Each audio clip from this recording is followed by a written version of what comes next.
안녕하세요. 역사의 뒤안길과 문화의 숨결을 따라 흥미로운 이야기의 세계로 여러분을 안내하는 시간입니다. 때로는 한 편의 드라마 같은 우연이 우리의 삶을 송두리째 흔들어 놓기도 합니다. 오늘 우리가 함께 떠나볼 이야기의 세계는 바로 그런 예측 불가능한 운명의 소용돌이 속으로 우리를 초대합니다. 이 이야기가 당신의 마음에 작은 울림을 준다면 주변의 소중한 이들과 함께 나누며 더 큰 기쁨을 발견하시길 바랍니다. 여러분의 구독과 공유는 저희가 더 좋은 이야기를 만드는 데 큰 힘이 됩니다. 그럼 지금부터 그 특별한 이야기의 첫 페이지를 함께 넘겨보겠습니다. 갑자기 멈춰선 엘리베이터. 칠흑 같은 어둠과 숨막히는 정적 속 한 남자와 한 여자가 같았습니다. 남자는 젊고 냉철한 기업의 총수, 루 대표, 그리고 여자는 그의 회사에서 일하는 평범한 직원, 안치입니다. 고요함을 깬 것은 안치의 장난기 섞인 목소리였습니다. 꼼짝 마세요.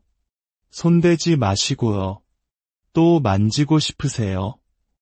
이 손은 이제 대표님 것이 아니에요. 겁에 질린 상황에서도 농담을 던지는 그녀.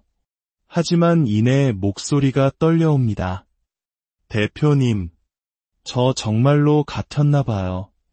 만약 오늘 제가 여기서 죽는다면 비밀 하나 알려드릴게요. 사실 저 임신했어요. 그 순간 엘리베이터의 불이 켜지고 문이 열립니다. 안치의 고백은 어둠 속 해프닝으로 끝나는 듯했습니다. 루 대표는 그녀의 당돌한 행동을 그저 자신에게 환심을 사려는 수작이라 여기며 차갑게 경고할 뿐이었죠. 다시는 내 앞에서 잔꾀 부리지 마. 그렇지 않으면 당장 내 회사에서 쫓아낼 줄 알아. 하지만 운명의 장난은 이제 막 시작되었을 뿐이었습니다. 며칠 후 루 대표는 청천벽력 같은 소식을 듣게 됩니다. 루씨 가문의 유전자은행이 도난당했으며 그가 보관해둔 정자가 사라졌다는 것. 그리고 더 충격적인 사실은 병원의 실수로 그의 유전자가 다른 여성에게 이식되었고 그 여성이 현재 임신 2개월이라는 것이었습니다. 그 여성이 누구인지 확인하기 위해 병원으로 달려간 루 대표. 그의 눈앞에 나타난 사람은 바로 며칠 전 엘리베이터에서 그에게 임신했다고 고백했던 직원 안치였습니다. 루 대표의 눈에는 분노가 서렸습니다. 이 모든 것이 계획된 것이라고 확신했죠. 연기력이 제법이군. 엘리베이터에서 나를 유혹하더니 이게 다 내가 꾸민 짓이었어? 아닙니다. 대표님. 전 정말로 그저 같았다고 생각했을 뿐이에요. 하지만 그는 안치의 말을 믿지 않았습니다. 그는 그녀에게 차갑게 통보합니다. 내일 당장 아이를 지우라고. 수술대 위에 누운 안치.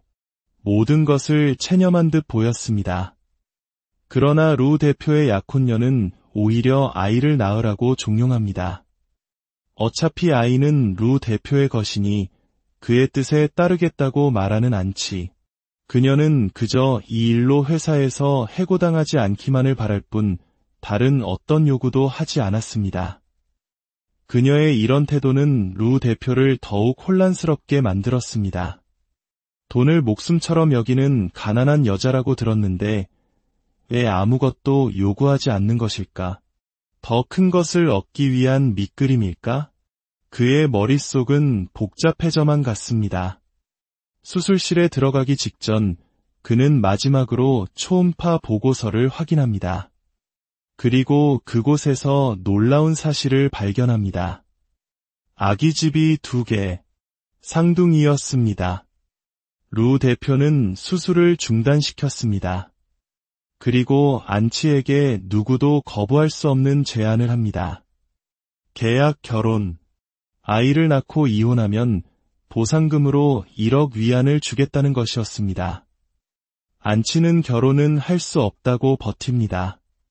사랑하지 않는 사람과 결혼하고 싶지 않다고 그리고 그의 약혼녀가 상처받을 것이라고 말합니다. 하지만 바로 그때 그녀에게 한 통의 전화가 걸려옵니다. 동생의 병세가 갑자기 악화되어 수술비가 급히 필요하다는 어머니의 절박한 목소리였습니다. 결국 안치는 현실 앞에 무릎을 꿇고 맙니다. 그녀는 루 대표에게 5만 위안을 빌려달라고 부탁하며 계약서에 서명합니다. 루 대표는 그녀에게 월한도 20만 위안의 카드와 태교를 위한 아파트 열쇠를 건네며 냉정하게 말합니다. 기억해. 이 결혼은 일시적인 거야. 넌 내 아내가 아니야. 외부에는 절대 이 사실을 발설해서는 안 돼. 그렇게 어처구니 없는 유료사고로 시작된 두 사람의 기묘한 동거, 그리고 비밀스러운 계약 결혼 생활이 시작되었습니다. 회사에서 안치의 삶은 순탄치 않았습니다. 그녀가 엘리베이터에서 루 대표를 유혹했다는 헛소문이 퍼졌고, 루 대표의 약혼녀인 리난 슈와 친분이 있는 디자인 팀장은 의도적으로 그녀를 괴롭혔습니다. 자신이 모든 디자인 초안을 작업했음에도 불구하고 팀장은 안치에게 직접 루 대표에게 보고하라고 떠넘깁니다. 루 대표의 사무실. 안치는 긴장된 마음으로 디자인 기획안을 건넵니다. 하지만 그는 서류를 거들떠보지도 않습니다. 오히려 평지에서 넘어진 그녀를 보며 비아냥거립니다. 소뇌에 문제라도 있나? 평지에서 넘어지게. 아닙니다. 그냥 갑자기 현기증이 나서. 그럼 날 일부러 유혹하는 건가? 안치는 임신 반응일 수 있다고 해명하지만 그는 더욱 차갑게 쏘아붙입니다. 기억해. 넌 그저 아이를 담는 단순한 그릇일 뿐이야. 헛된 꿈은 꾸지도 마. 그릇이라는 말에 안치의 가슴에 비수가 꽂힙니다. 제가 그릇이라면 대표님의 아이는 무엇이 되나요? 유전자의 절반은 제 것이라는 걸 잊지 마세요. 최소한의 존중만이라도 보여주신다면 아이를 무사히 낳겠습니다.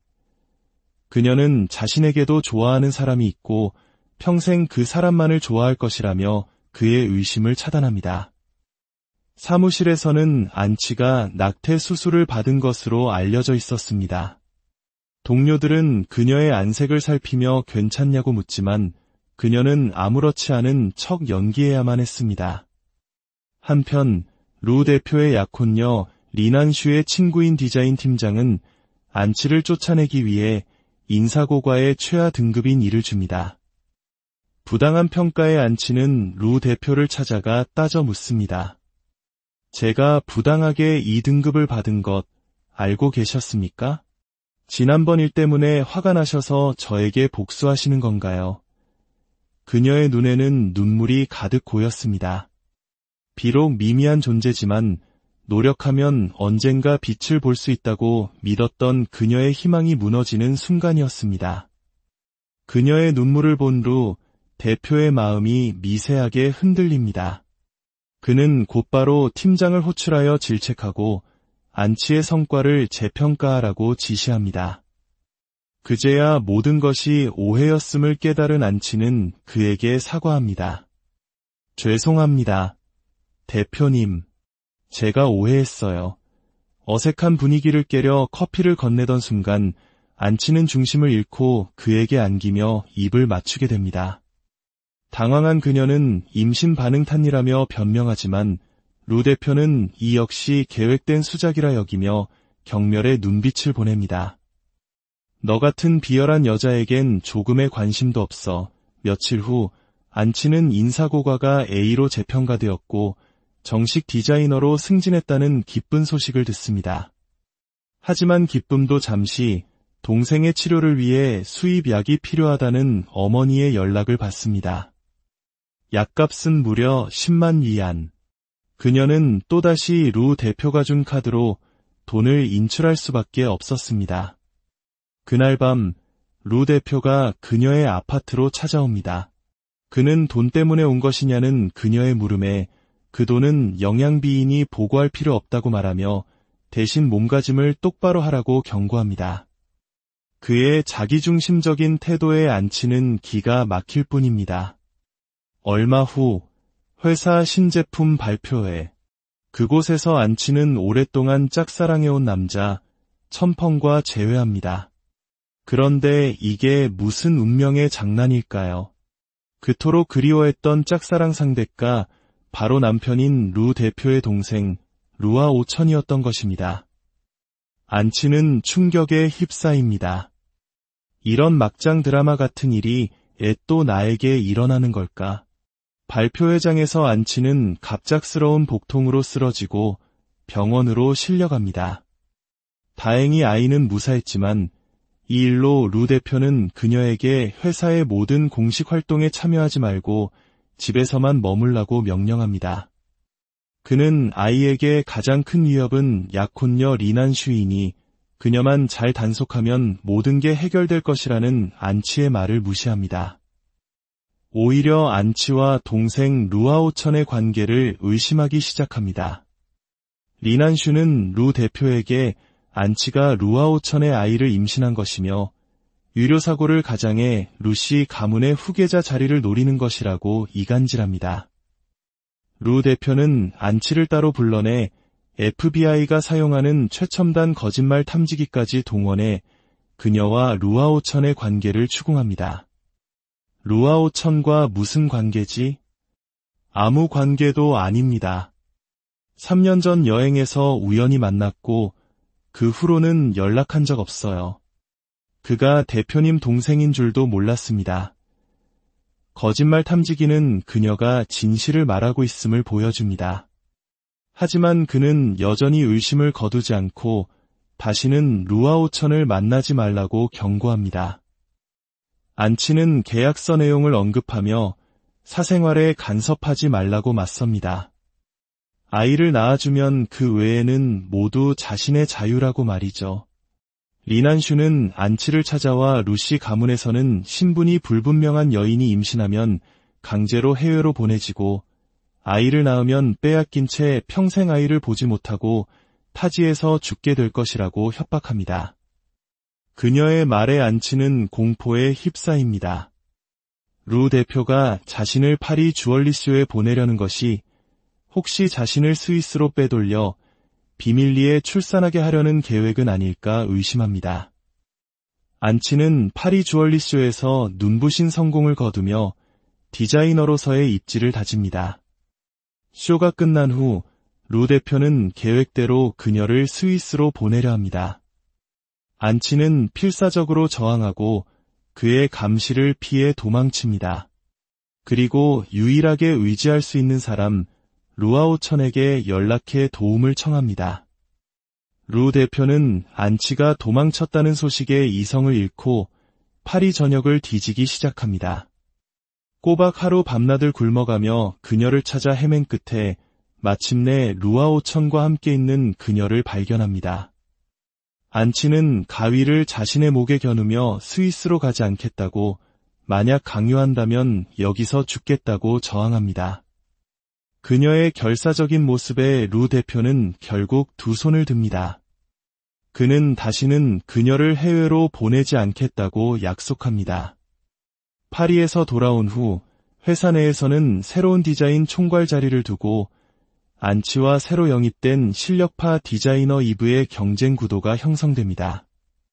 이브는 루 대표의 죽은 첫사랑의 동생으로 그와의 특별한 관계를 내세우며 안치를 압박합니다. 모두가 이브의 승리를 점치는 불리한 상황 속에서도 안치는 자신의 실력으로 정면 돌파하기로 마음먹습니다. 그녀는 루아오천의 도움을 받아 세계적인 포토그래퍼와 함께 홍보 영상을 촬영하며 반격을 준비합니다. 루 대표는 안치가 자신의 금지 명령을 어기고 계속해서 루아오천과 만나는 것에 분노하지만 한편으로는 그녀의 당당하고 열정적인 모습에 점점 더 끌리는 자신을 발견합니다. 그는 질투와 소유욕, 그리고 자신도 모르게 피어나는 애정 사이에서 혼란스러워합니다. 어느 날 밤 루 대표는 술에 취해 안치의 아파트로 찾아옵니다. 그리고는 감정에 휩쓸려 그녀에게 강제로 입을 맞춥니다. 내가 감히 내 동생과 두 사람의 갈등은 점점 깊어지고 그 사이에서 아이들은 무럭무럭 자라납니다. 루 대표의 약혼녀 리난 슈와 새로운 경쟁자 이브의 계략은 더욱 노골적으로 변해갑니다. 과연 안치는 이 모든 위기를 극복하고 자신의 아이들을 지켜낼 수 있을까요? 그리고 얼음처럼 차가운 CEO 루 대표의 마음을 녹이고 진정한 사랑을 찾을 수 있을까요? 오늘의 이야기는 여기서 막을 내립니다. 운명의 장난처럼 시작된 이들의 관계는 과연 어떤 결말을 맞이하게 될까요?